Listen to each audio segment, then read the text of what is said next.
Fritz, are you gonna start eating cauliflower fritters? Huh? Huh? A little tofu? Little soy? I didn't think so.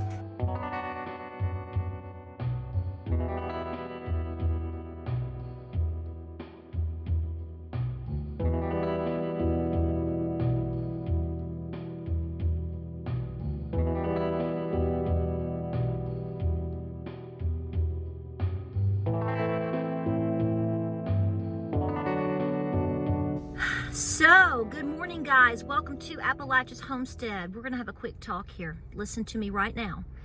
If you get triggered easily, if you're not sleeping, if you don't like doomsday, if you don't like truth, and if you have a small child in the room, first of all, I don't want your children to hear this. I want this to be a conversation that you have with your children in the way that you feel is appropriate, because I'm going to have some strong things to say here, and I know that what I'm about to say is going to be interpreted as doomsday, but I think that we need to slap some people into reality today. A loving slap, okay? A loving slap. You know when your mama popped you in the mouth because you were rude, and at the time you despised her, and then you grew up and you realized your mama did you a favor. Okay, this is kind of one of those moments. So here's the deal. So obviously, I put out a video last night. You're seeing the situation with beef prices. You've seen what's going on with eggs. We are coming off of the last two plus years of hell, and it's only getting worse by all indications. You know, we have the December inflation numbers are expected to come out, obviously, in a couple of weeks, right after not long after Thanksgiving next week. And there's a lot of anticipation of how everybody's going to respond to that. Let's have a conversation though, and like I said, this is where the rubber meets the road. This is where you know, you basically find out if you can stomach these types of conversations. This is not something I talk about daily or like to think about daily, but I think somebody needs to have these conversations with you, because I see a lot of comments from you guys. And, you know, most of you are pretty in tune, but there are people out there that have never mentally gone to the spot where I'm about to take you. And I think you need to think about it, even if it totally freaks you out. I think you better think about it, because we've never experienced complete anarchy in terms of food wars here in the United States that we can relate to. Are there hungry people in the United States? Absolutely. Okay. We're not denying that. Okay. We have an issue. We have had an issue for a long time. I could certainly find a lot of creative ways to spend tens and tens and tens of thousands and thousands of billions of dollars or whatever to help our people here in the United States before I would help anybody across the pond or anywhere else. No offense to you guys over there. I would expect you and your country and your people to help your people first. See, I don't expect you to feed me. I think we need to be doing for ourselves. So last night I put up a video. It's come out from Zero Hedge talking about beef prices. And as I told you in the video prior to this, haven't talked too much about it because, you know, I kind of sit back and sort of want to watch things roll before I totally freak you out. Well, today the bets are off. So either you're going to stay a subscriber or become a subscriber. Or you'll never see my videos again because you're not going to be able to handle it. Folks, if you are one of these individuals that is living in La La Land, I am not, first of all, let me say this right now. Yes, the heat is going in the car because it got down to 23 degrees and we're trying to warm up and finish the chores. So if you're hearing that, I apologize. Here's the deal. If you're a vegetarian or you're a vegan or whatever, I'm going to tell you right now, I don't give a crap.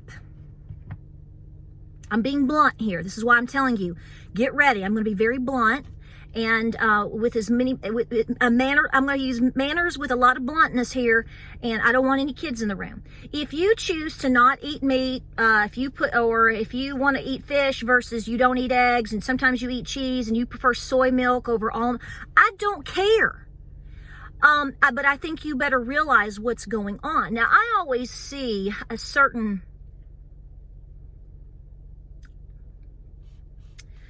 attitude at times with people that don't like to eat meat.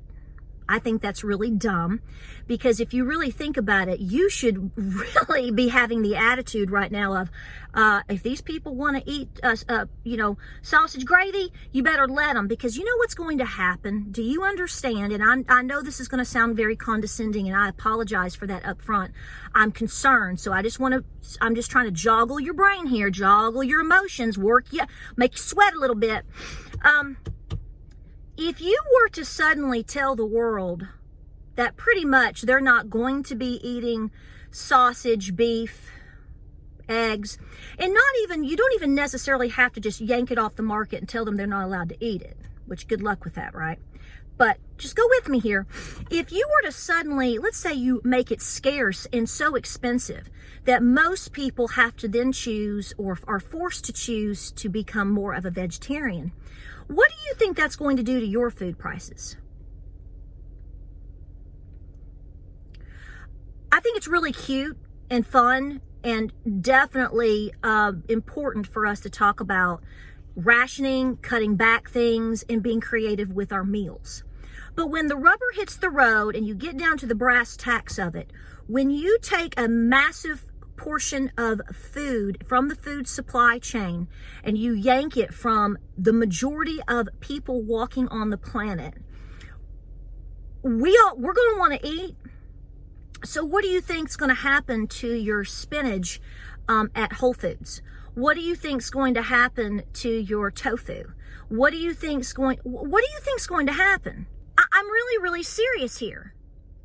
I have seen people, and really, if we really want to get into it and get everybody fighting with me, and fighting amongst the comments, and fighting with each other, I think it's best to have these little conversations now and get it over with, and the stress over with now. So if you tell me that I can't eat my chicken fried rice, or I can't make my sausage gravy, or whatever, and then I've got to switch to a vegetarian diet, which everybody always, I'll just eat rice and beans. Does everybody understand what it takes to grow rice and beans? Do you understand what it really means and how many beans you're going to have to grow in order to feed that many more people beans?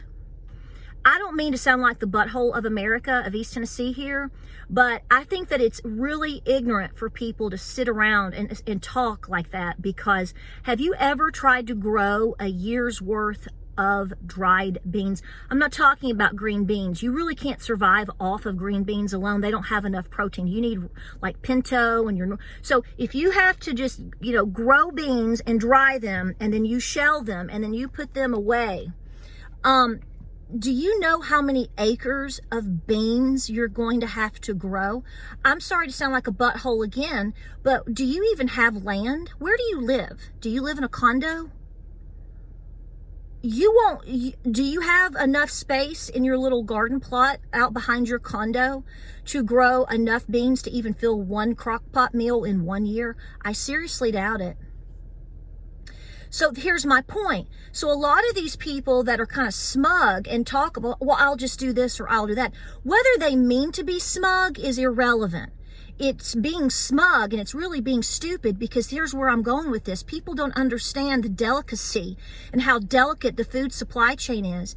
And for those that don't grow hardly anything at all, don't raise chickens, am I growing enough food to feed my family for a whole year? No, no. And I would say most homesteaders don't. They still are supplementing from the store. Now, will they do a better job? Yes. But are they going to get the whole job done? They might for the first year, but who knows? Again, weather, tools, equipment, sickness. There's a lot of factors into how your ancestors survived, which leads me to this conversation. I've heard people now don't get mad at me, my hunters out there, don't get mad. Well, I'll just go hunt deer. Okay, that's good. So you've gone out and you've put you a buck away this year, maybe 2. I don't know. Maybe you have I don't know what your limit is. I don't know, or how much can you hold. But how long will that last you and your family and all the people that you're taking in that didn't do their due diligence? So there's a conversation right there. So let's say we fast forward 2 or 3 years down the road, and everybody decides they're going to go out and get they're going to get a buck too this year. Yeah, baby. How long do you think it's going to last?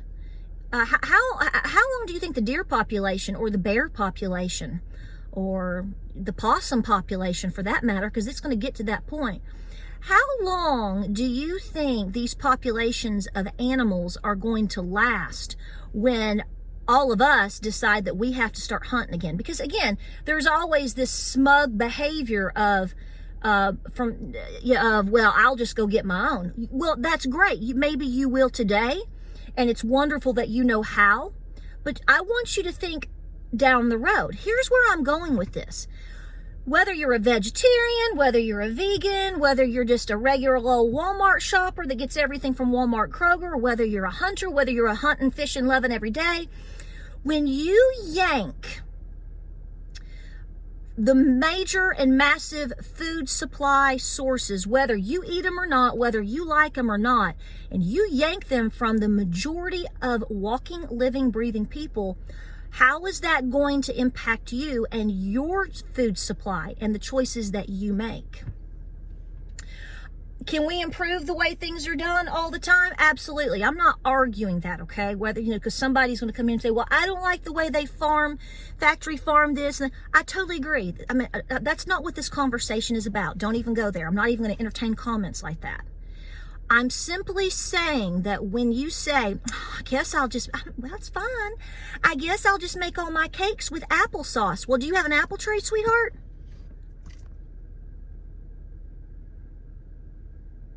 I mean, do you? I mean, I have a couple, and I put them in last year, and they haven't made the first apple yet. So, you know what? I'm having to buy my apples from other people because, it might be another 2 or 3 years. So I guess we all won't be eating cake for a while. Do you see what I'm saying? All of these things are true. All of these things are good. But when we start yanking food choices and freedom of choice and food from people, or we make it so expensive, like I said before, that they can't afford it, what do you think that's going to do to other things? If I can't eat filet, guess what? I'll eat sausage. So when everybody says we can't afford $39.99 a pound for filet, we're going to we'll buy sirloin instead. Oh, that's too expensive now. Well, I guess we'll just eat ground beef. Well, now that's way above my budget. I'll switch to turkey. Okay, well then when that happens, I guess I'll be switching to pinto beans. So every time that gets downgraded to the lower category, there's going to be more people choosing that option, which is snuffing you out. Another thing that I love to hear is when people say, well, why are you even preparing at all? I'll just pack my 40 and take me a fishing pole and my crossbow, and I'm just going to head down here and I'm going to fish. Oh yeah, you're going to fish all right. I mean, I've actually seen women comment like that. Sweetheart, you're not going to be the predator. Okay? You're going to be the prey. And I don't understand why men too, I don't understand why people think like this, because when you see an escalation of crime, and when you see people getting hungry, and you see people getting bona fide pissed off, which is, we're getting close in a lot of ways, you're nothing. I mean, what happens, first of all, like I said, with the fishing population at the local lake and the local river if everybody's hunting, fishing, and loving every day there? How long do you think it's going to be that, well, you're not going to be getting trout tonight? And you know what? You got clubbed on the head and you got brutalized trying to go do so. And hopefully you made it out of the scenario that you were in. So, like I said, I hope your children were not in the room for this conversation. There's actually things that I actually could go much further with and say in this video. Because I think we need to understand, again, how mean and how desperate people get when they can't eat. And if you're watching this and you're from around the world, you know, maybe you've been to places where you've seen this. Well, I'll tell you right now, 99% of Americans have no clue. They can say that they do, they can play a video game, or they can watch a stupid movie, and they can imagine, but they really don't know. And I honestly don't know either. But I've taken a lot of years to think about it, and I don't want to get there. And so I say again, I don't give a rat's behind what you choose and choose to not put in your body, okay? But you better be smart in understanding that you're in this too. You're going to pay the prices too. You're going to pay the pain and feel the pain too. It's just a matter of time of when exactly you get there. So this is why we need to be fighting for each other with our choices and for choices. We need to understand that we are in this together, even if we don't really like each other. We all have to eat, we all have to breathe, we all want to make it. So we have to have a certain level of respect for that.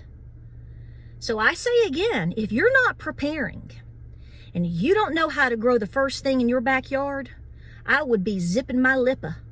I'd zip up my lippa, because really you don't have anything to talk about, because unfortunately the pain is probably going to hit you very quickly. Please be preparing. Please learn to grow food. Please evaluate that we are in this together, and we are going to have to come through this together.